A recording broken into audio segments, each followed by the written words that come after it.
I'm Myriam. And I'm Elyse. Two friends bound by the love of books. Taking on the world one chapter at a time. This is the Book Bound Besties podcast.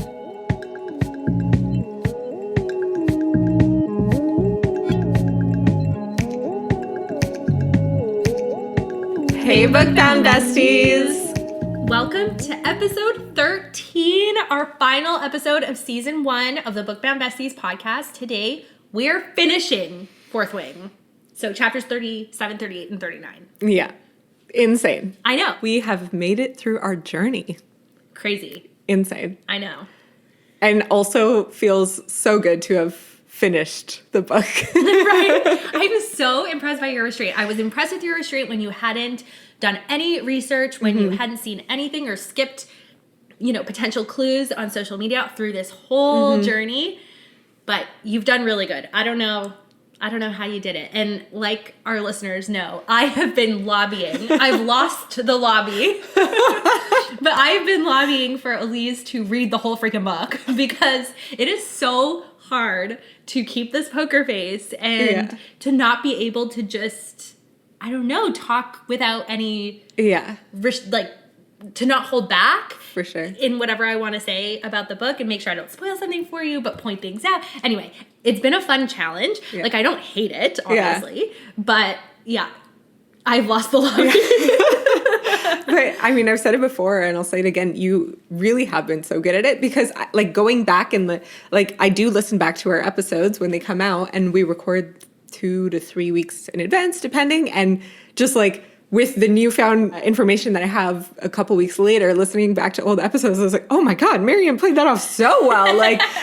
It's been, you've been very, very good at it. Thank you. So. I try really hard. But you know what? It is kind of fun. And a lot of the feedback that we've gotten from our listeners is that they like this dynamic. Mm-hmm. So I will take one for the team and I will continue working on this poker face for the benefit of all of our Book Bound Besties. You're going to be the best liar ever by the end of all that. I'm already a really good liar. I've had lots of practice. Immigrant parents.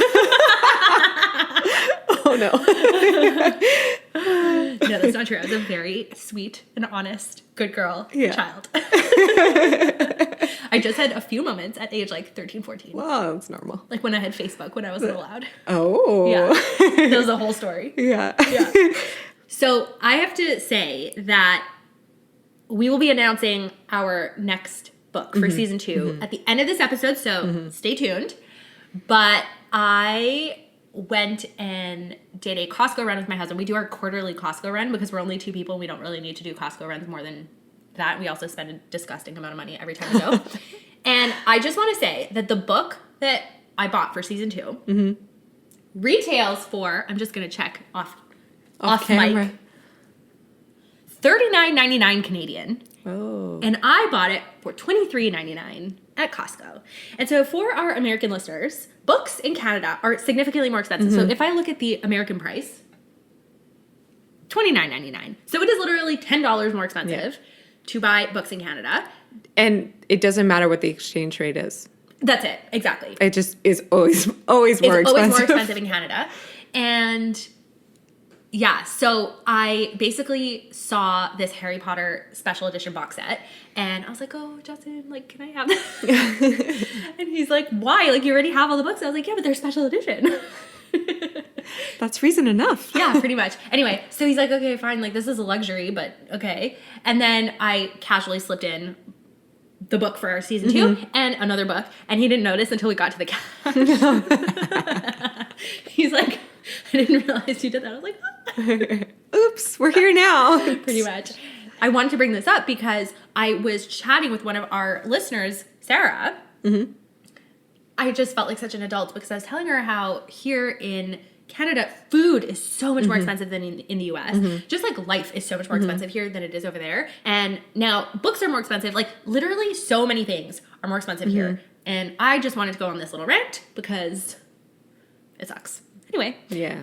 In other news, better news, something I've been keeping from Elyse that I think she's actually going to really nerd out with me on. I have found this podcast. Okay. That analyzes Taylor Swift's albums. Really? Literally, like, each album, they analyze it. I love that already. Yeah. It's so, so good. It's called, I think it's called, like, Every Single Album or something like that. Yeah. Or, I'll link it in the description. Okay. But it's so good. It's this, like, guy who used to be the CEO of Ticketmaster and this journalist, and they both just talk about the album. They talk about, like, the producers and the collaborators, and they talk about where Taylor was in her life, and they talk about what's their favorite song on the album, and they talk about the Easter eggs, and they talk, like, literally, you would nerd out on this so deep. Have fallen into the deepest depths of the internet looking at Taylor Swift, like, conspiracy theories, and not like conspiracy, but like her Easter eggs and like people trying to figure out things. Like, I love puzzles, but for whatever reason, like, those puzzles aren't the ones that slip your, like, I don't take the time to do it, but I'll take the time to watch what the work other people are doing. It's insane. And like, when you look at them, you're like, that makes so much sense. And like, she has talked about loving puzzles and loving to put these Easter eggs in. So like, we know a lot of the things she does is intentional, and like, it's just, everything is thought out, everything is planned, and I just love it. I think it's great. It's a really great podcast, and it's been fun for me to go back and listen to the album before I listen to the episode that they are going to talk about, because then, like, I don't know, it just, like, for whatever reason, I don't know why, but Speak Now and Fearless kind of like merge in my mind. Yeah, same. But like, they're very, very different. Like, once you listen to the analysis. Absolutely. So, and then like, just, it was cool. Like, they talk about how Speak Now is like a transition album, which like, I didn't really think about. I also like, it's funny, my father-in-law, me and my sister-in-law both love Taylor Swift.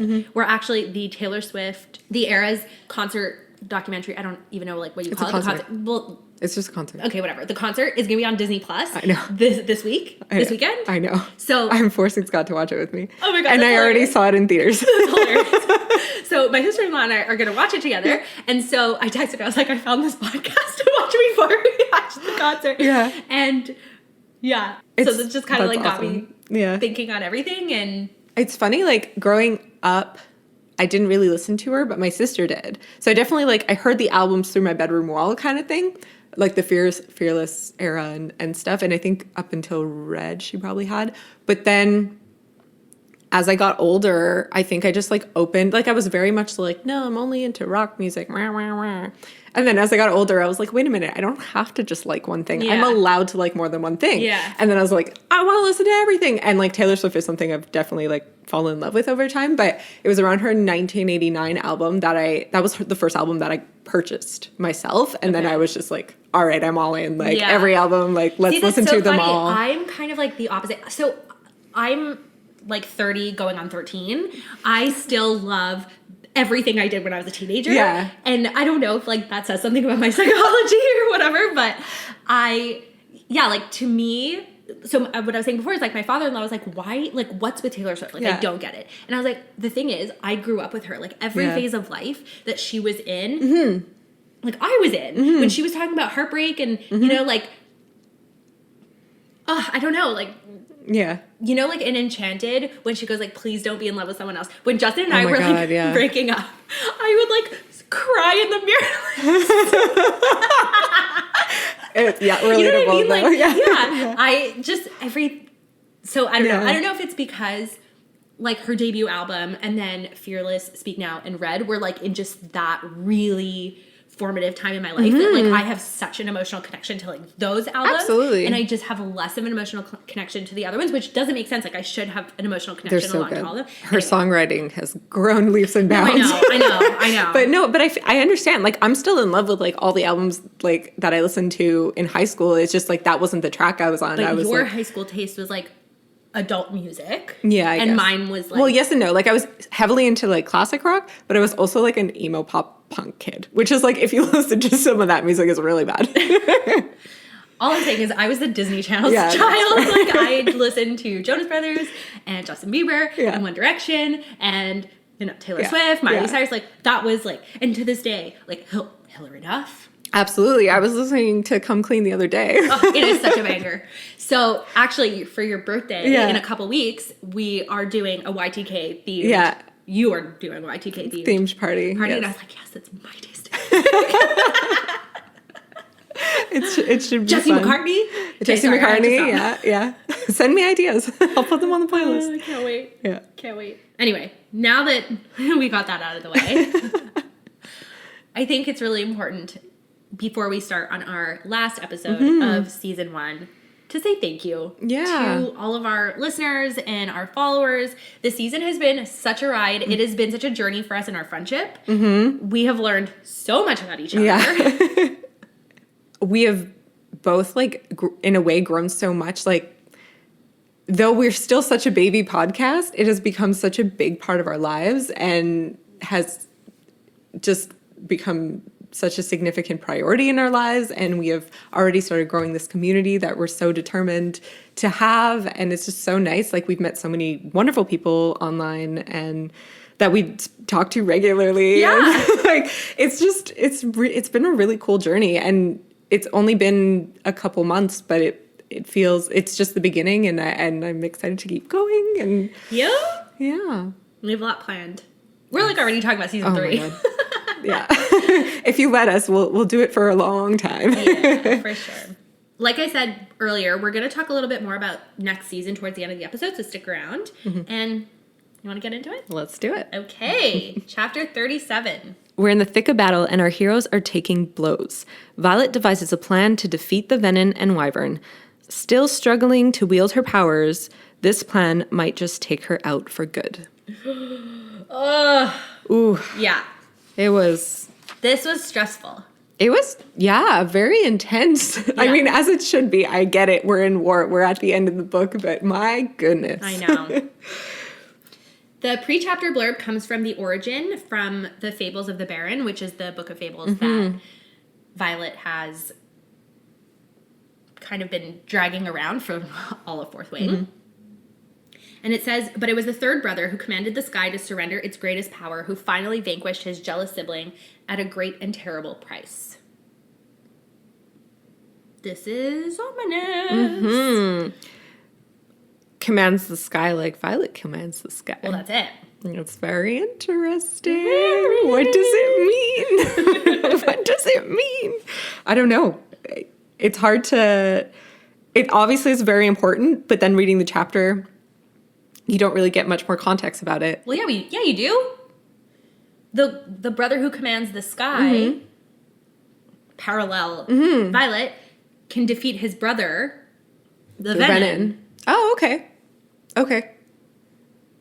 Okay. I was thinking on a more, like, broader level, but yeah. No, I think, clearly specific to that. Yeah, it totally makes sense. So when we left off last episode, all we knew was that Taryn was in a shit ton of pain. Yeah. He's roaring, and, like, the chapter basically ends. And now we know why. A freaking Venom is on his back, like it's no big deal. Yeah. Holding a sword that has been stabbed into him. Yeah. And I literally wanted to vomit in my mouth when I read this next part, because basically Taryn is like, okay, I'm going to do these, like, maneuvers to try to lose the Venom that's like, on my back. And the Venom held on to the sword. To the position through the sword that's embedded in Taryn. Yeah. I know. Yeah, I just found that, like, ugh, so gross. Crazy. Thing is, they're still getting chased by the riderless Wyvern. And so Violet decides that she's going to do something super dramatic, and she is going to leave her seat to enter into hand-to-hand combat with the Venom. But she is hurt, and she loses one of her daggers in the process. Right. So... yeah, she tells Taryn, keep it steady. I'm going to be on your back. Like, don't do anything crazy. I need to do this. And obviously he's like, no, like, don't do it. Yeah. But realistically, what are their options? Yeah, that is the only option they have. Yeah. She has to do it. And to be honest, she's pretty good at hand-to-hand combat, and we know she's good with daggers. So, like, I was like, okay, this might help them. Yeah, except then she goes and gets stabbed. But then she goes and gets stabbed by a green-tipped dagger. Yeah. So we already know that's not going to be good. No, that's not good. I'm, like, sweating. I am stressing. This is not good news. And then we get this, like, little tidbit that only causes me more anxiety. And it's the Venom says that they were called there. So... the Venom tells Violet, like, you have untapped power, and you just don't know what to do with it. Right. And then she alludes to this hymn, her sage. Her sage. So you're just like, okay, this there's something going on here. Like, the Freaking venom didn't just show up here by accident. Like, is there some bigger conspiracy? Like, yeah. So I had a full-on panic and texted Myriam. So going into this, like, we've talked about how, like, I've been avoiding spoilers, but we also know, if you listen to the bonus episodes, that in the chapter 9, Xaden's perspective, it is revealed that Brennan is alive, which at this point I don't feel bad saying it because you should have finished the book by now. Yeah, absolutely. So I found out quite early on that he was alive, and, like, it was a big shock then. And I don't think that I would have predicted him being alive at this point in the story.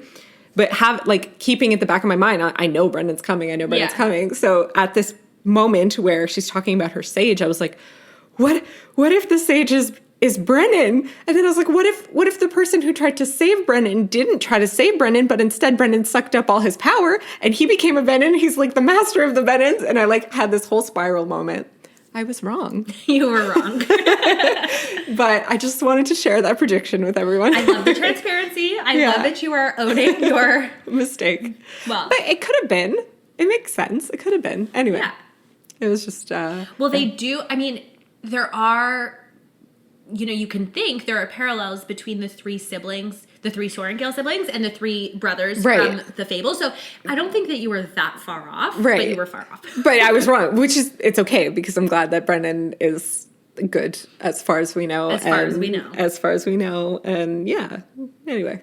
So that was my panic moment. That's okay. You're allowed to have them every now and then, especially because... And I normally don't text Mimi my predictions. I usually keep them to myself. The thing is, I want to tell you them here. Yeah, fair enough. I was gonna say I wish you would, but, like, I can't say anything. It's like when I tell anybody, like all of our friends who are reading Akatar and Throne of Glass and whatever. Yeah. I'm like, tell me everything. Like, I want all of your thoughts. Yeah. But then they give me their thoughts, and I'm like, I can't say anything. Yeah. So it's kind of like useless. But. Yeah. Once in a while, I'll throw in like a comment of like what I thought at their point too. Yeah. Because obviously, especially through Akatar, like your mindset changes a lot. Yes, for sure. But yeah, I agree. It's hard. But I do like knowing where people are at. Like people are like, oh, this just happened. And I'm like, hee hee hee. It is fun. And it's fun to get people's input. Like, actually, it's really sweet. My cousin's wife is reading Throne of Glass, and she's on Crown of Midnight. And so she sent me, she's a third of the way through the book, and so she sent me 1/3 of the book review alert, and it's like a photo of her holding Crown of Midnight, and she gave me like 3 bullets of like her thoughts, and I was like, this is so cute. I love this. That's very cute. I love that. Yeah, it's fun. I feel like the sage. Yeah. Well, in a lot of ways, you have been. You've been like the driving force for a lot of our friend group, so. It's like, when have you seen the meme of like being the first born granddaughter of like a family, and you're like, I built this family. Yeah. That is me. Yeah. Someone has to pave the way. True. In order to level the playing field, Xaden shoots his shadows out because Violet knows Terran's back really well. Obviously, she's been riding him for several months now, and so she can move around in the dark, whereas the Venom is less familiar with the terrain. And she shoots her lightning so that the Venom is like disoriented. The plan is that Violet will stab the Venom with this like whole disoriented state. But things are not looking good for our little Violet, because her stab wound now is oozing black blood. Yeah.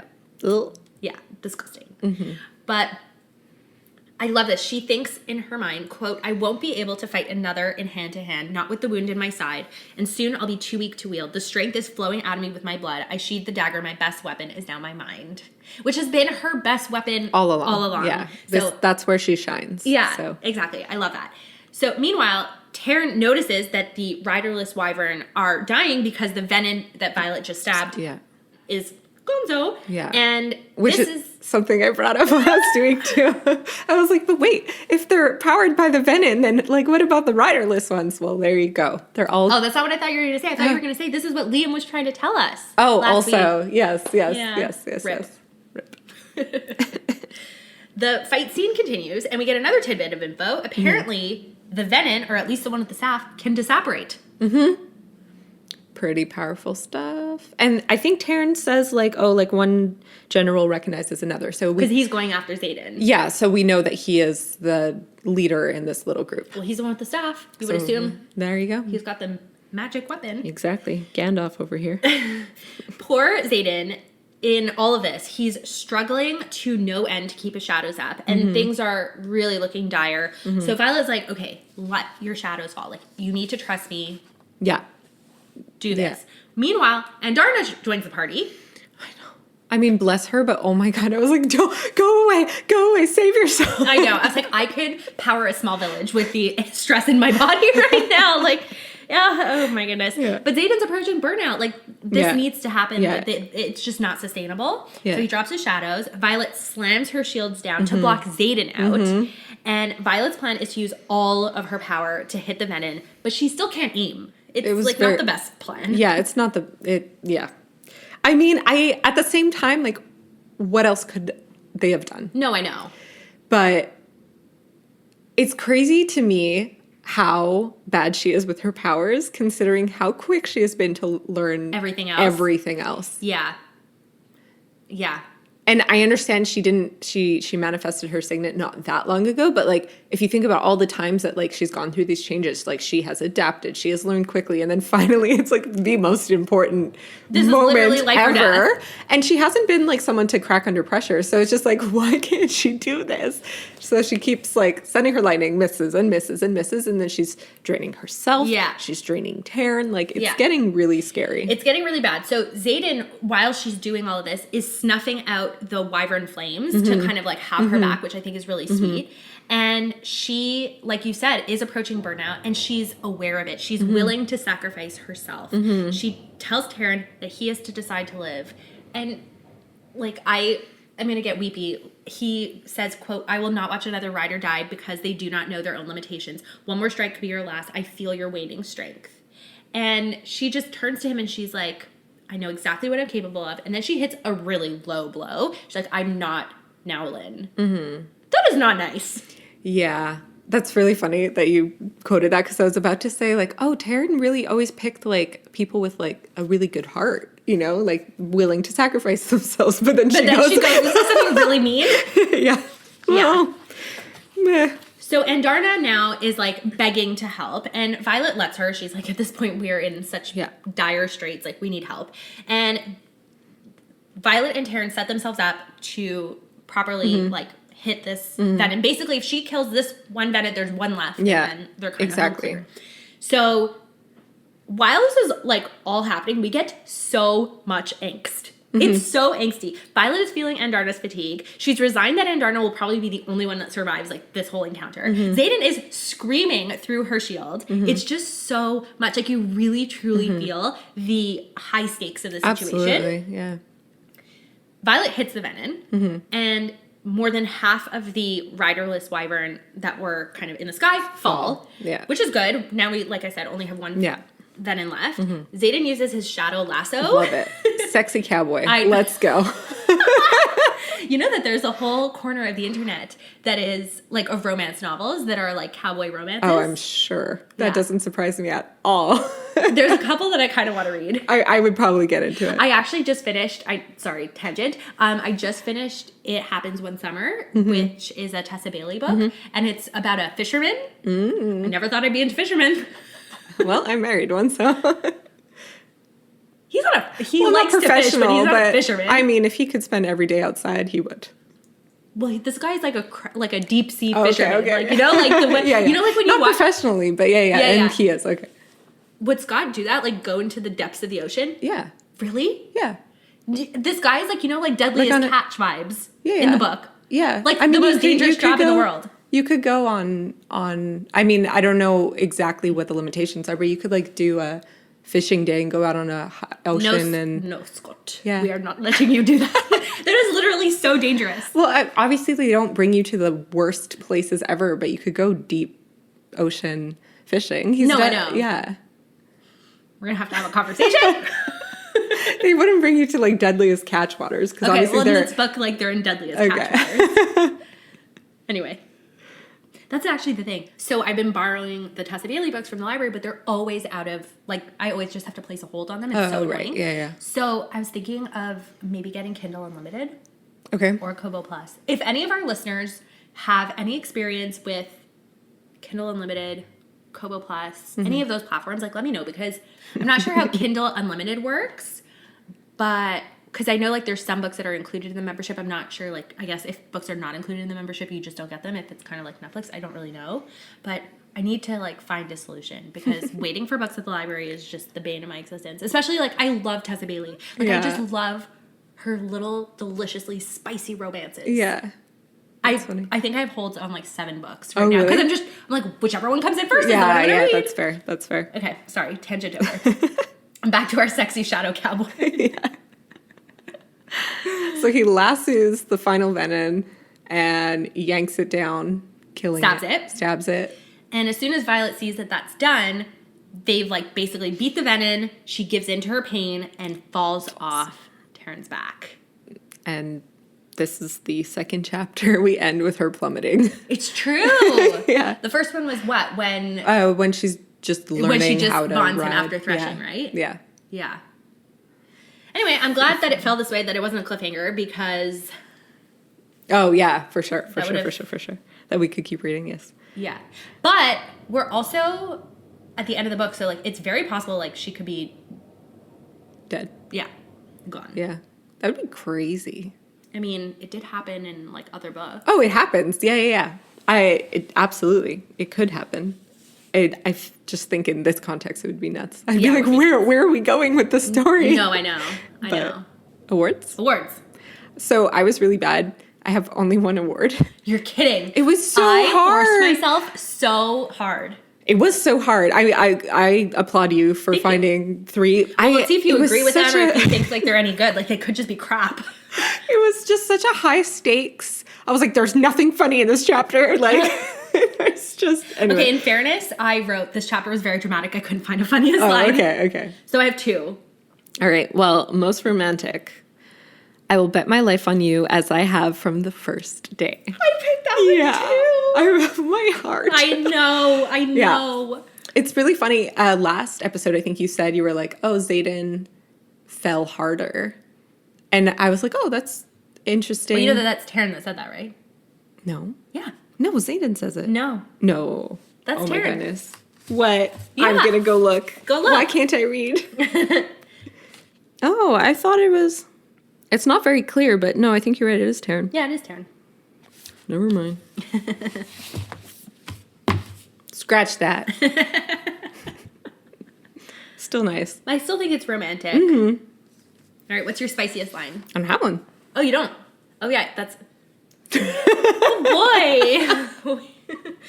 Okay, well, mine is spicy sassy, and it's the whole, like, I know what I'm capable of. I'm not an Owlin. I just found it was, like, really rude and not very nice. Fair. I put it a spicy list line. Fair.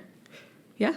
Short chapter. Yep. High intensity. Very high intensity. It's interesting, like, in all the chapters that it's more battle-oriented or high-stakes-oriented, I tend to not take as many notes or have less to say because I'm just like, so like, oh, what's going to happen? Like, yeah, and I also think it's like not that interesting to hear us give a play-by-play of a fight. Of a fight, yeah, exactly. I think there's like some things that are interesting, like the whole, Violet going on Taryn's back while he's moving. Like this just shows how much her strength has improved and her coordination and her balance and like all that kind of stuff.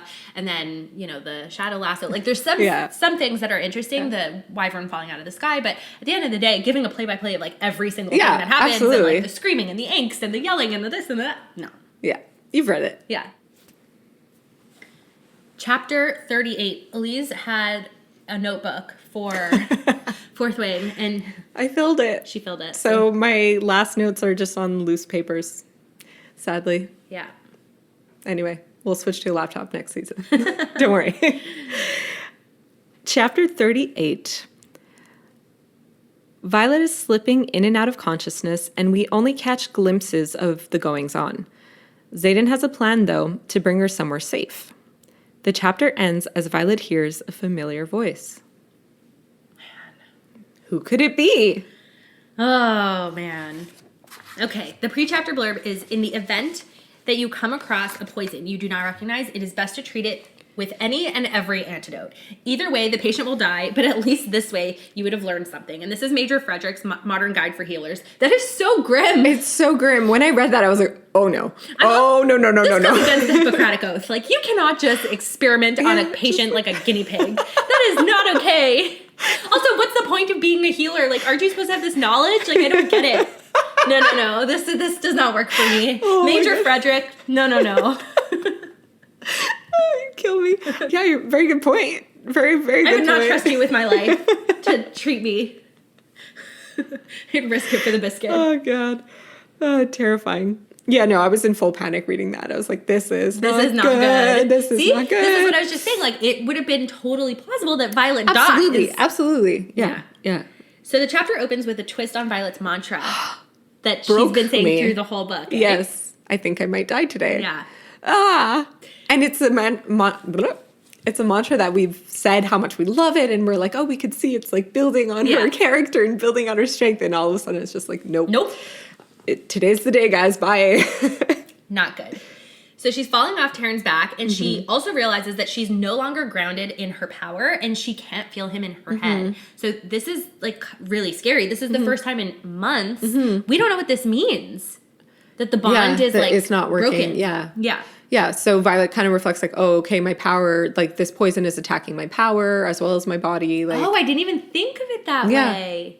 She says, I think she says, she alludes to it, yeah. Oh, okay, we're going to tuck that in the back of our minds for Iron Flame. Oh, we're going to need to make a note of that. We are going to make a note of that. Yeah. Interesting.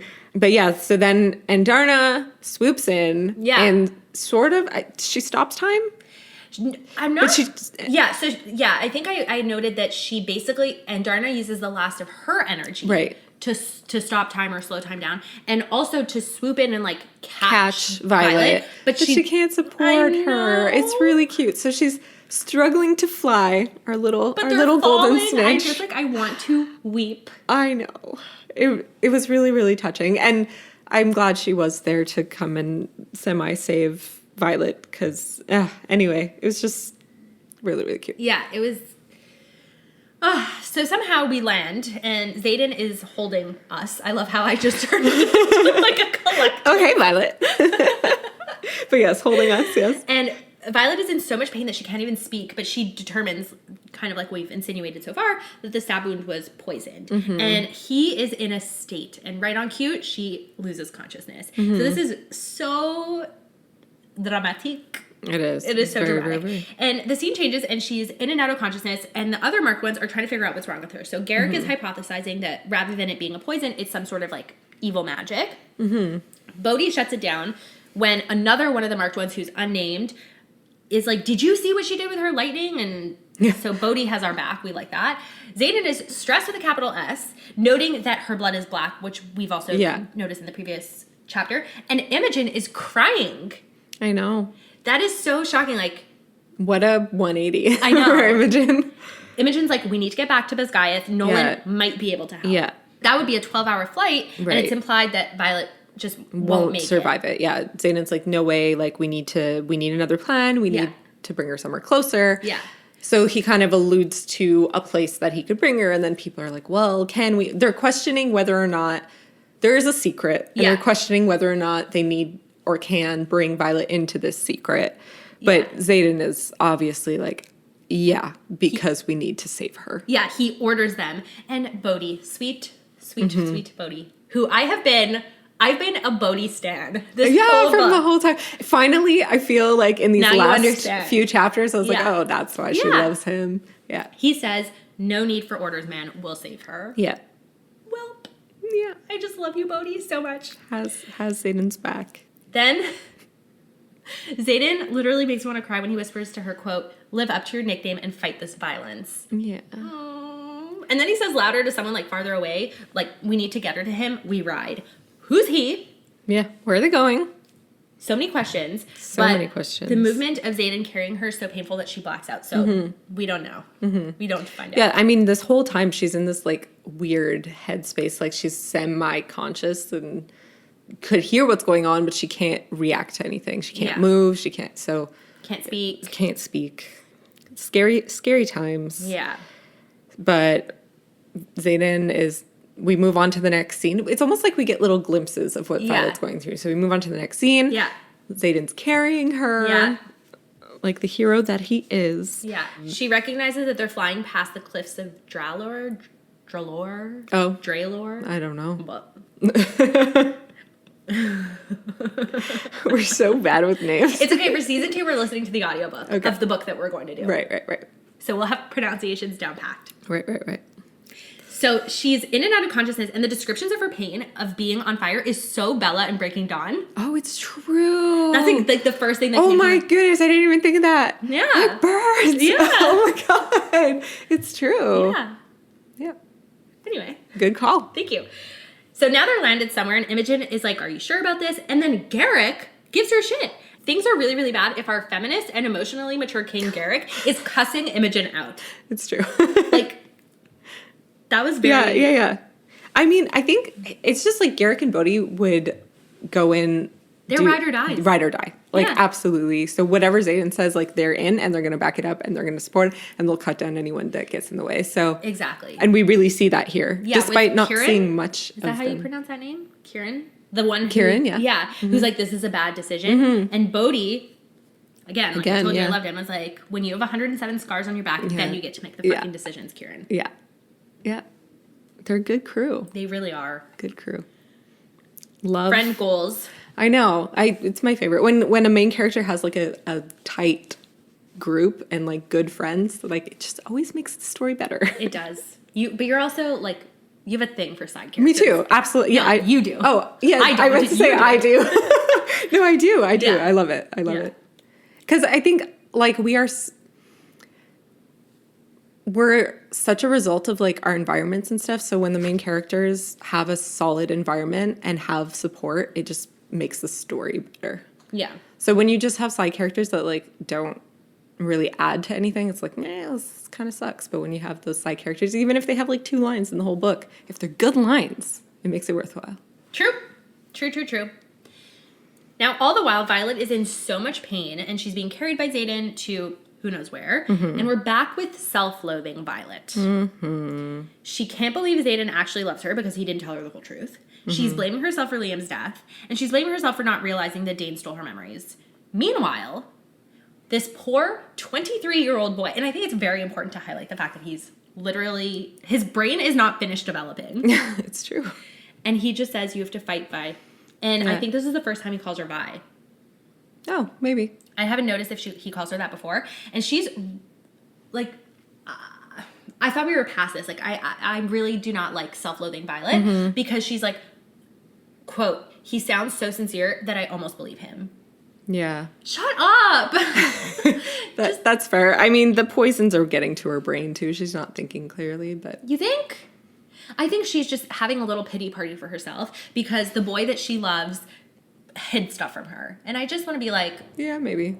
Where's the logic? We talked about it last episode too. She just, didn't react logically to the situation. I don't like it. Fair.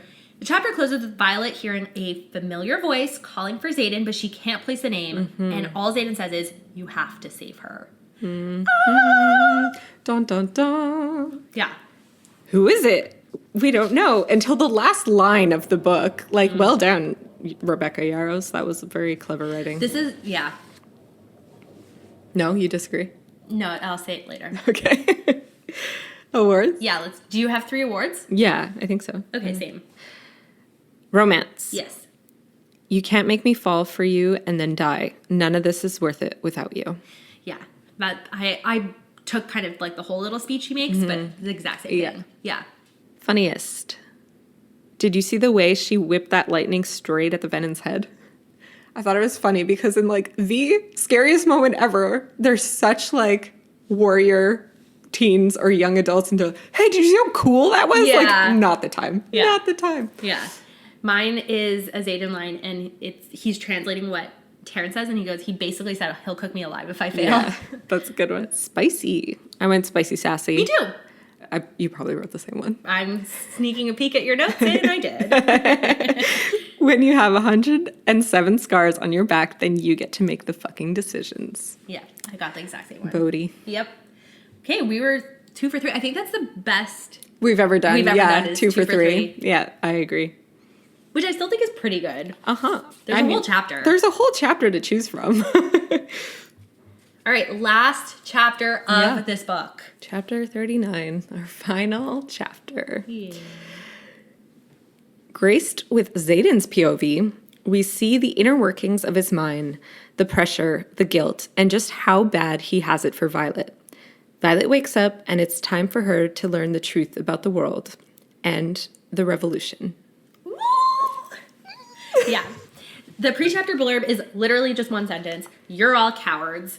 And these are the last words of Fen Ryerson, but they've been redacted. So there's probably some cussing in there or something. I don't know what's been redacted, but... But I did love seeing that sentence, because now that we know what Fen was fighting for, is just like such a good last words. Absolutely. He's absolutely right. Like, yeah, he was fighting for the right side. You were saying from the beginning, I really wonder what this revolution was about, and I wonder if we'd be on their side. Like, no doubt. Yeah. No doubt. No doubt. Yeah. No doubt. So we get a Xaden POV, and dear listener, you are so lucky, because we've been in Xaden's beautiful head multiple times at this point. But if you're reading Fourth Wing for the first time, or if you're reading it like the usual way. Yeah. It's the first time. Yeah, like you would have never had this glimpse. Yeah, and I didn't know the final chapter. It makes sense because Violet's like basically unconscious, but I didn't know the final chapter was Xaden. So when I flipped the page, twist. I was like, oh, what a nice little surprise. Yeah, I really enjoyed it. Sigale is back in Mama Bear mode, trying to soothe Xaden by telling him that she, meaning Violet, would be all right. And we find out that Sigale chose Xaden for two reasons. For the scars on his back, which we can assume is a sign of his character that she kind of approved of, and because she's her second rider's grandson. Park this in the back of your mind. Okay. Turns out, there was a moment, I think, earlier in this book that it talks about Xaden's being a legacy? Anyway, I questioned if it was his dad's dragon, which obviously it's not. But there was something said earlier on, and I was like, oh, maybe it was his dad's dragon or something. But now we know. Now we know. Turns out it's been 3 days since Violet has passed out, and he's been at her bedside the whole time. What a guy. What a guy. What a guy. Which he's done before. Every time. That's true. When Jack Barlow knocked her out. Yeah. Oh, I was going to say breaks her arm, but that's Imogen. That was Imogen. Yeah. Yeah. It's true. Yeah. Apparently she's been looking fragile and gaunt, but today she's getting more color, so this is good news. And he's berating himself for having brought her with him, and, while... questioning all the choices he's made. Exactly. Really spiraling. Yeah, in the last chapter we had some Violet self-loathing, and now we're treated to some Xaden self-loathing. And we just get a real sense of his grief over Liam and the guilt he has associated with his death. Yeah. And on top of all that, Taryn is giving him shit too. Yeah.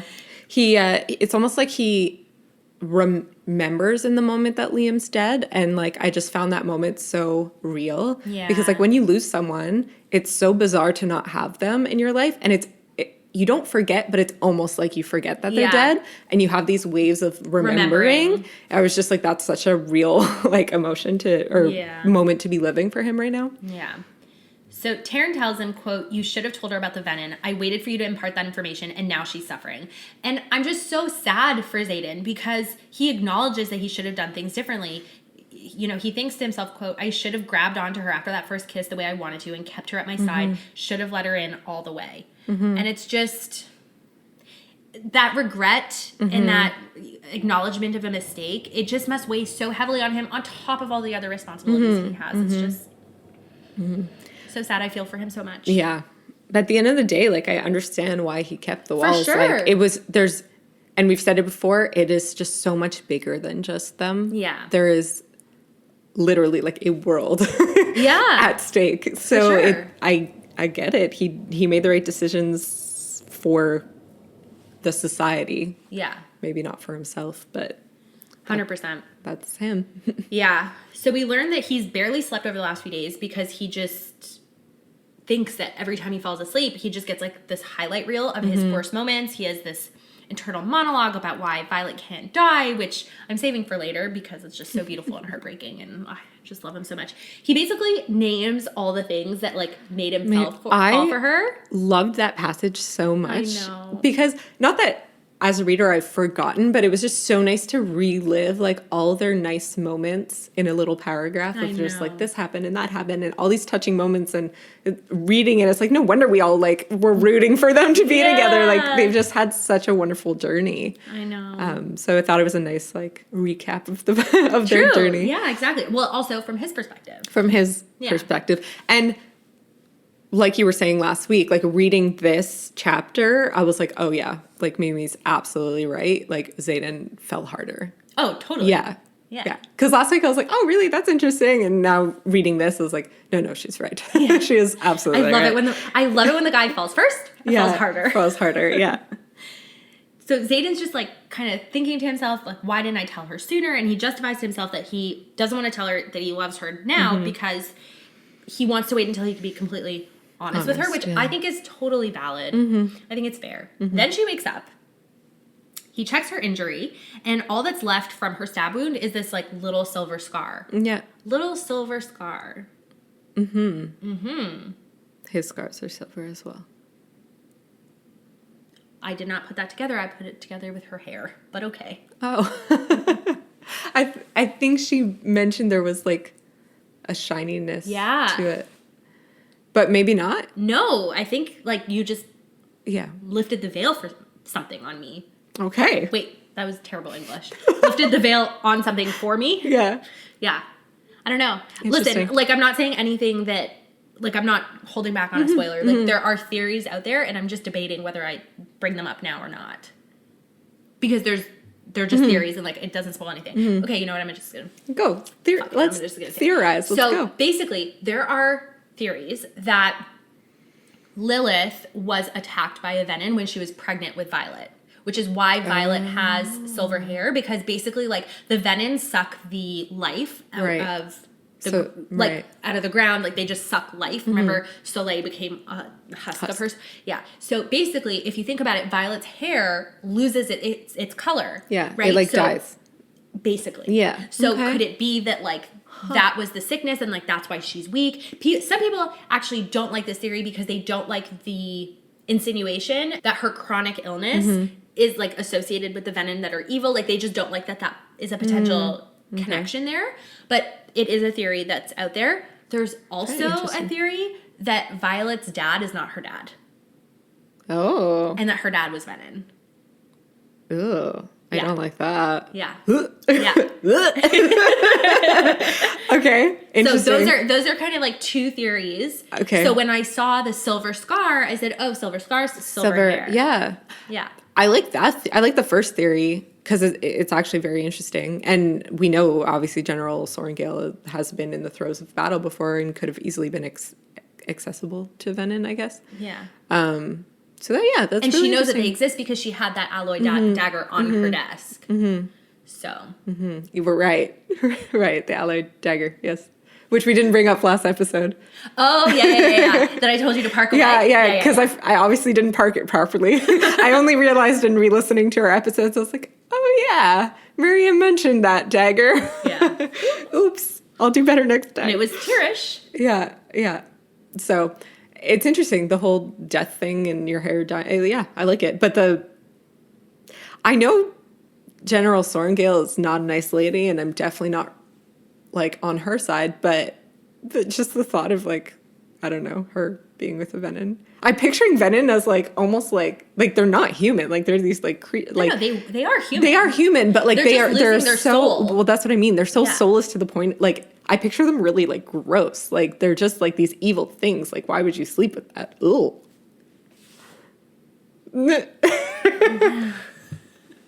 Oh, no. I don't like the look you just gave me. Anyway. I'm not saying anything. Anyway. All right. Let's keep going. So, after Xaden checks her injury, he admits to her that he thought he was going to lose her. And I'm just like, oh, I love when a guy is so vulnerable. It just makes me so weak in the knees. I do love a vulnerable man. Yeah. They start kissing. Well, no, hold on. I don't... This could come off as, like, controversial. Like, I don't love a man who's, like, always vulnerable. Like, I love a strong man who has vulnerable moments. Yeah. I know this is anyone always vulnerable is not fun to be around. Yeah, okay. Say. Okay. Okay. Like, I wasn't sure if this was like, No. not a good thing to say. No. Yeah, she's wakes up and she's in a weird, like, overly happy, overly calm state. Yeah. Like, something's up. Yeah, they start kissing, and Zayden's like, I'm going to make it up to you. And she's like, make what up? Yeah, and then you're like, And we're like, uh-oh. She doesn't remember. Do we have memory loss? Yeah. Why are we saying the same thing? I don't know. Literally, like, you're saying something and I'm saying... Sorry. No, that's not... I'm just excited. No, but it's just because, like, we're so simpatico. Yes. We're just having the same thoughts. We literally talk every day now. No, I know. So this kind of like unlocks the vault in her mind, and she immediately remembers, and she takes her hand out of his, which is like, ouch, that's gotta burn. Yep. And then she mind-to-mind checks with her dragons, and Xaden informs us that Andarna now is huge. What? Her In 3 days. Yep. She just like exploded. Yep. That's insane. Yep. I was very confused by that. I was like, what are the semantics of dragons? Like, it just felt very like, okay. Well, I don't think this is normal. Okay. I mean, I figured it was triggered by the power usage. Yeah. It was unexpected. I was like, how did that happen? Yeah.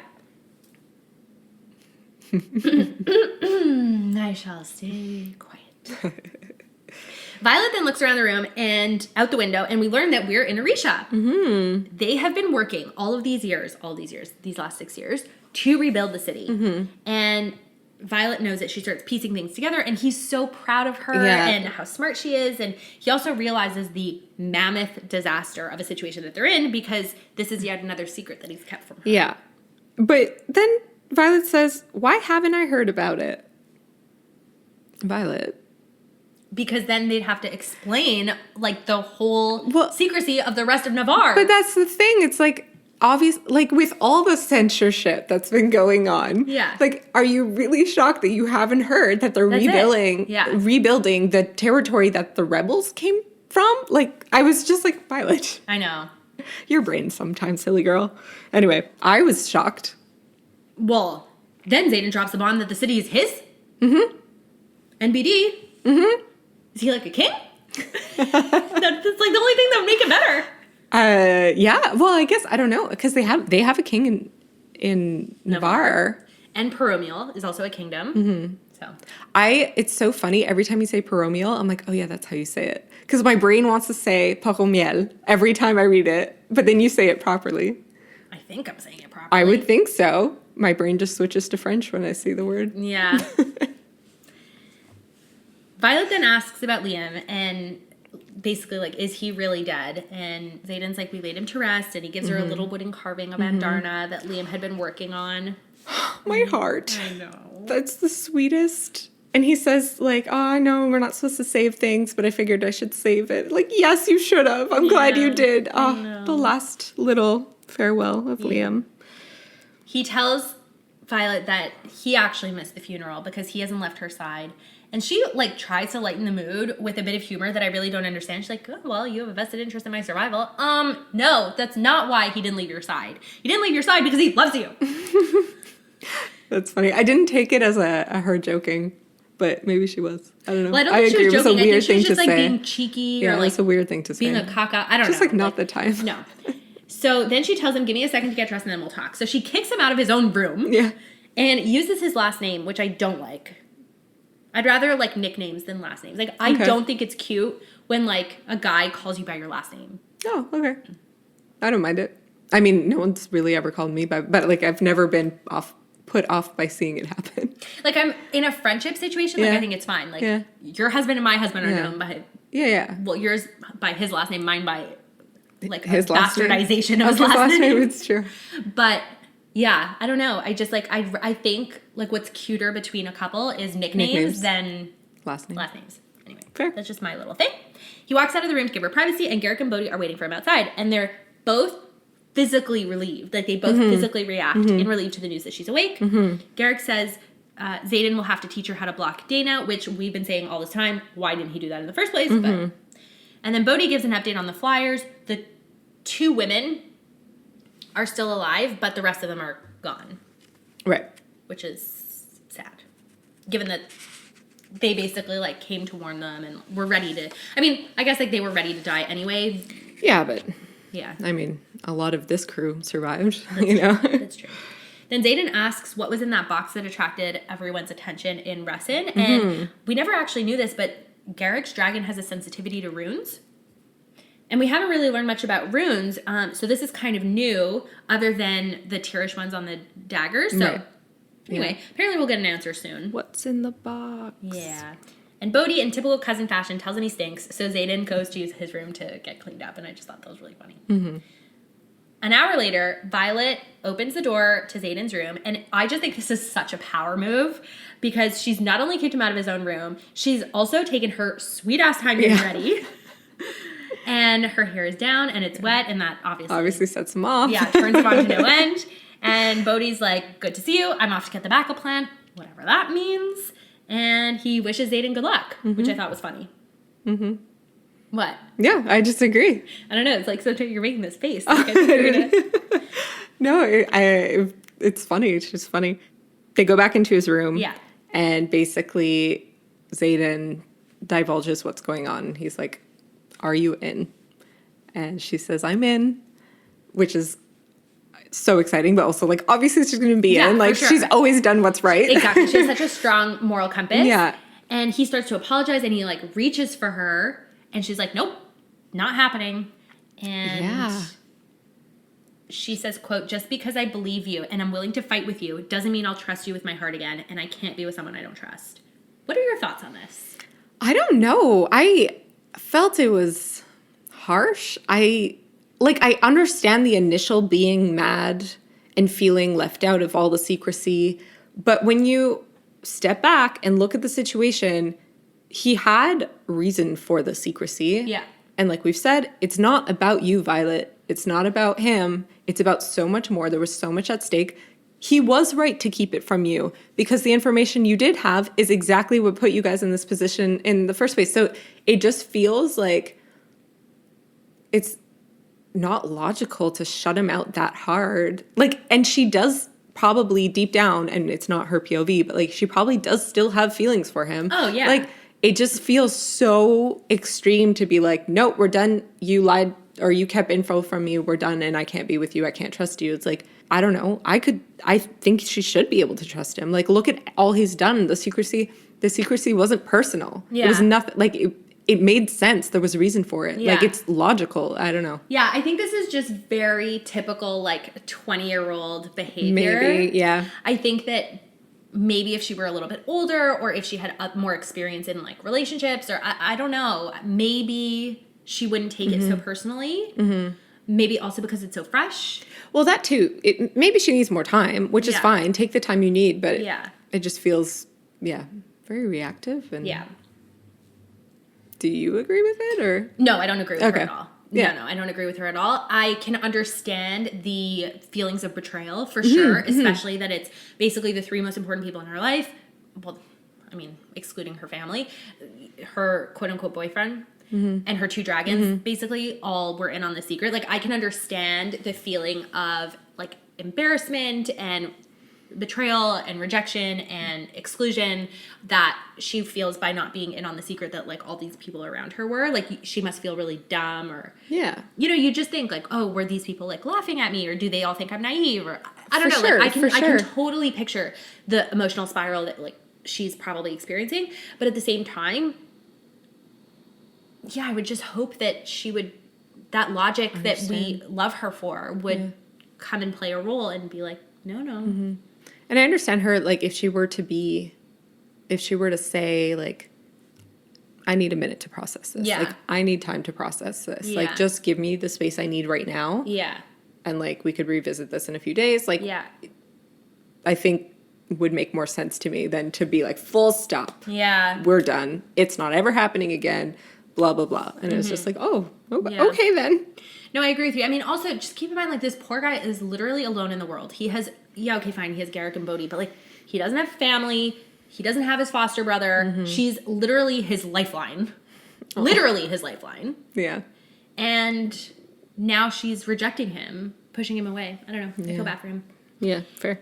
And he's also like, I've never lied to you. And this is, you know, something he really sticks his guns on. He just, lying by omission, yes, I get it, whatever, it's a lie by omission. But she's never asked him something, and he outright lies. Yeah.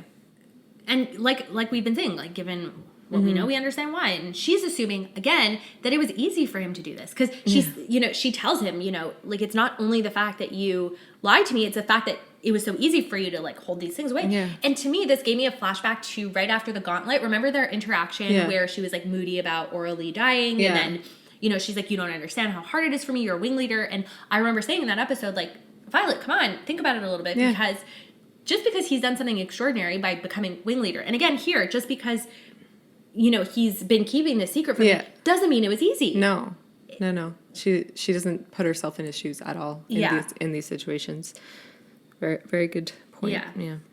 So he in his internal monologue is like, I am not giving up on her. I'm not giving up on us. And this is when he says, like, it took him a really long time to realize, you know, that he'd fallen for her. Meanwhile, someone's knocking on the door, interrupting this very important conversation. Yeah. And, like, the last thing we get before we find out who's at the door, Violet still says something that, like, she has this false hope that Alphabine might not have been a setup. And again, I'm just like, Violet. I know. Like, everything we've learned. I know. She's in denial. The thing is, like, she's just, there's too much information, like, sent her way for her to process it, probably. But we've determined that she processes her info and emotions so fast. Like, it just feels so stubborn. It's like she doesn't want to believe. She's not letting herself believe the truth. And it's just, it feels so like, Violet, why are you doing this? Yeah, I hear you on that. I hear you. Actually, Xaden says something that's so sad.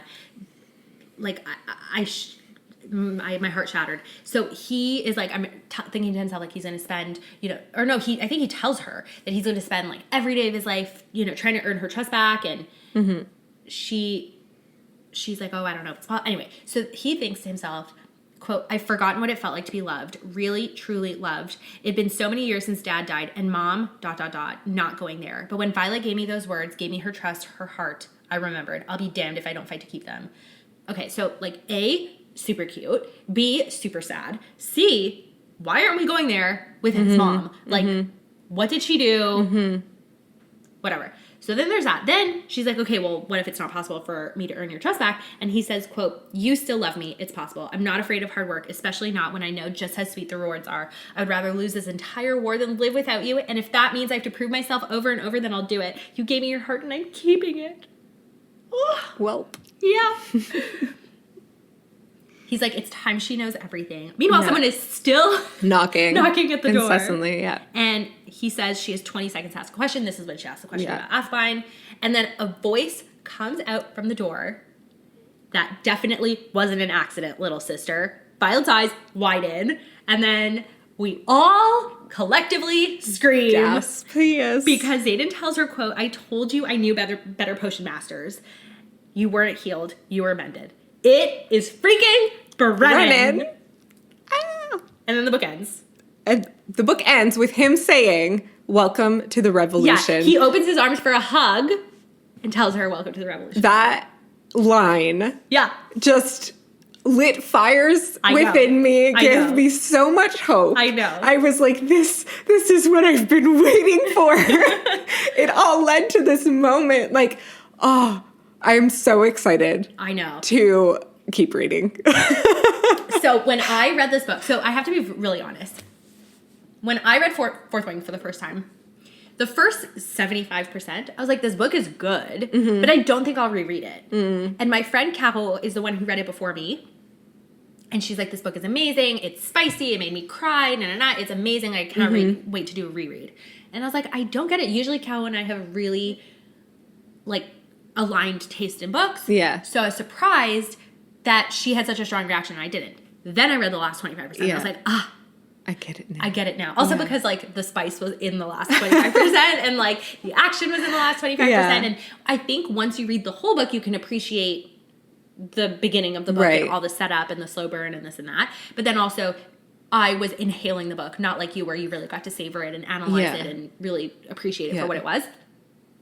So I'm reading the last bit of the book on this very couch. Justin's sitting where you're sitting, and I read this last line. I slam my Kobo down, and I'm like, Justin, I need to tell you what just happened. Like, he has no idea what this book is about. That's so funny. And I was just like, so like, this is the story. Like, they're war college, they're riding dragons. Like, forget that, doesn't matter. There's this really hot guy, doesn't matter.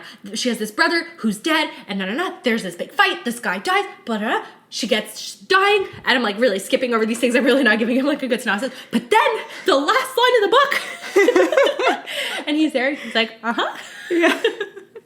Glad you liked it. That's so funny. I read it last week, whatever, before going to bed, and like I was like, like just had such a oh my god moment. And then Scott had already gone to bed, and he was sitting there, whatever, reading or something. And I walk in, and just like I still had the excitement on my face, and he's like, what? He's like, what happened? And I was just like, it's just so good. Like, he's reading it, so you don't want to. Yeah, exactly. So I didn't tell him anything, but he could tell. He was like, why? Like, did someone die or blah, blah. I was like, I'm not saying anything. It was just, I was very excited. Yeah. Yeah.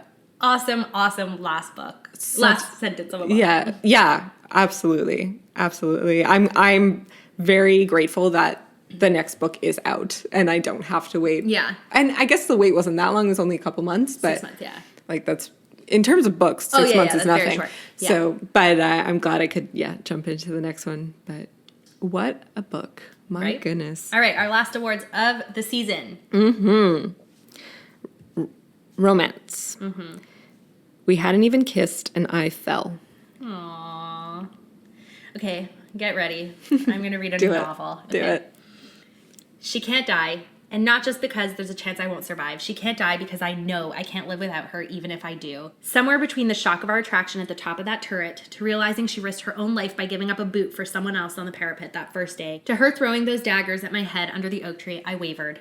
I should have realized the danger of getting too close the first time I put her on her back and showed her how easily she could kill me on the mat, a vulnerability I've allowed no one else. But I brushed it off as undeniable attraction to a uniquely beautiful woman. When I watched her conquer the gauntlet, then defend Andarna at threshing, I stumbled, stunned by both her cunning and her sense of honor. When I burst into her room and found Orin's treacherous hand at her throat, the rage that made it so easy to kill all 6 of them without batting an eye should have told me I was headed for a cliff. And when she smiled at me after mastering her shield, in mere minutes, her face lighting up as the snow fell around us, I fucking fell. There was more, and I stopped there. Yeah, my sentence is the sentence right after that. So, yeah. Just like the fact that I just love the way it's written. Like, he wavered. Yeah. Then he stumbled. Then he was headed for a cliff, and then he fell. Yeah. I just love kind of the building and the progression of that. Yeah. Oh, Yeah, I loved that passage. me too. Fantastic. Yeah. Okay. Funniest line. I don't have one. You don't? No. Oh, mine is you smell like dragon ass. Bodhi telling Zayden that. I did. It crossed my mind to put that one, but I was like, Yeah. that's funny. What's your spiciest line? The slightest spark sets off a wildfire that consumes every thought that isn't related to how many ways I can make her mean? Moan. Oh. That makes so much more sense. Okay. I'll just reread it, I guess. No, I think It's funny. funnier? Okay. Clearly, my handwriting sucks. Don't say that. Okay, well, mine is spicy. It's not even spicy sassy. It was just like a zinger. Not even a zinger. I don't even know how to describe it. Mine is Welcome to the Revolution, Violet. I almost put that too, because I was like, we need to talk about this line. I was so enthralled by that line. Like, just so excited. Oh, it's so good. Yeah. Okay, well, that's the end. That is the end of Fourth Wing. That is the end of Fourth Wing. So I'm very happy to say that next season we are covering Iron Flame. Yay! And I would really encourage all of our listeners to set new episodes to download so that you can be sure to get them as soon as they come out. What we're planning on doing is a little intro episode, kind of like we did for Fourth Wing. Talk about our predictions, the synopsis. Elyse still has no idea what's to come, so she is in for it. And if you haven't gotten your copy of Iron Flame yet, just head over to our Amazon storefront. The link is in the description for the show. And it's a great way to support us and also get the book in a timely fashion. Yeah. So, yeah. Or you can go to Costco like I did and get it for $23.99. Take the sticker off. Well, yeah, I'm going to take it off, but I just want to show that I got it for $23.99 when it's for sale at basically $40. I was so thrilled. Anyway, I love me a bargain. Do you have anything else you want to say before we close out our last episode? The book was fantastic. No, but like truly, like I am so glad that you chose to do this book. Like I didn't even really know about the book. I had seen the name Zayden Ryerson or something, or not even like just Zayden go by, and I was like, oh, he must just be another handsome fella in a book. But like boyfriend. I just didn't know anything about it, being new to the whole romantasy world, I guess. But I was just glad that you were like, no, we need to cover this book. Yeah. And absolutely, like it was a perfect book to deep dive into. Yeah. And to do this with. So thank you. My pleasure. Thank you so much for listening. Please rate this podcast and leave a review. It'll help other people find us. By the way, if you are interested in supporting our podcast, we just launched our Amazon storefront, so you can find the link in our show notes. Mm-hmm. On our Amazon storefront, you'll find our favorite things, books we love, and more. We also have our 15% off promo code with Smoke Show that is still going. So head to the Smoke Show website. They've got different sauces. They've got starter packs. They've really got a variety of things. We love their products. Yeah. They're delicious. The code is BBB15. That's it. You could apply at checkout, and the link is in the show notes as well. Yeah. And as always, you can follow us on Instagram at Book Bound Pod, on TikTok at Book Bound Besties. Please, now that we finished the book and there is no spoilers danger for Elyse, reach out to us in the DMs. Give us our reactions. Yeah. Share that you're listening to this podcast. We love seeing it out there. We love to hear from you guys. So absolutely. And you can email us if you have questions, comments, or feedback at bookboundpod@gmail.com. Let's get to reading.